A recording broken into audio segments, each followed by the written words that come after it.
بهذا الفيديو نستعرض معنا كلمة دولكا باللهجة العراقية، أصلها، استخداماتها، مرادفاتها، واختلاف تسميتها بين المدن العراقية الشعبية بشكل مبسط. دولكا كلمة عامية عراقية شائعة تطلق على إبريق يستخدم لحفظ وسكب الماء والسوائل يوميا في البيوت والمجالس العراقية التقليدية. المعنى الأساسي لكلمة دولكا هو الإبريق أو دورق الماء المستخدم للتقديم والشرب داخل المنازل العراقية قديما وحديثا وباستمرار يوميا. تستعمل الدولكا عادة لتقديم الماء البارد أو العصائر، خاصة في الصيف والمناسبات العائلية والدينية والشعبية داخل المجتمع العراقي عموما. كلمة دولكا مشتقة من العربية وتدل على وعاء مخصص لحمل السوائل وصبها بسهولة أثناء الاستخدام اليومي المنزلي التقليدي العراقي. في بعض المناطق تنطق الكلمة دولتشا بالجيم المعطشة بدلا من الكاف، ويعد ذلك اختلافا لهجيا طبيعيا بين المدن العراقية. أهل النجف يستخدمون تسمية دولجا للإشارة إلى نفس الإبريق المعروف في باقي المحافظات العراقية بدون اختلاف بالمعنى تماما إطلاقا. من المرادفات الشائعة لكلمة دولكا كلمة سراحية المتداولة في مدن كثيرة جنوبية ووسطية وشمالية عراقية منذ زمن طويل جدا. سراحية تعني أيضا إبريق الماء، وتستخدم بنفس المعنى والاستخدام اليومي في البيوت الشعبية والمطابخ العراقية القديمة والحديثة حاليا أيضا.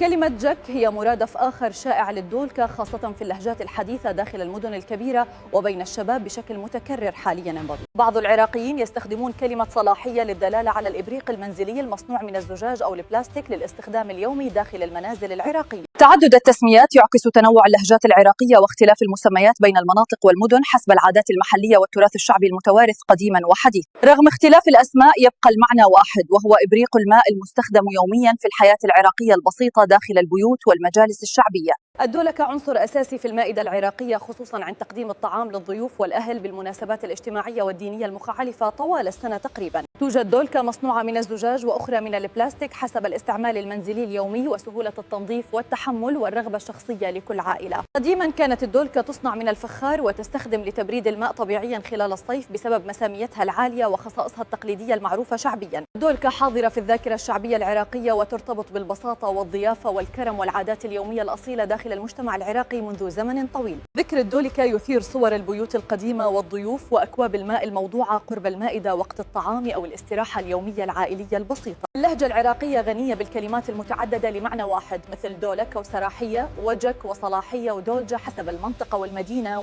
هذا التنوع اللغوي يعكس تاريخ العراق وتعدد ثقافاته ولهجاته الغنية الممتدة عبر قرون طويلة من الحضارات المختلفة والمتعاقبة المتنوعة. معرفة معاني الكلمات الشعبية تساعد على فهم أعمق للهجة العراقية وتراثها اليومي وأساليب الكلام المتداولة بين الناس بمختلف المناطق.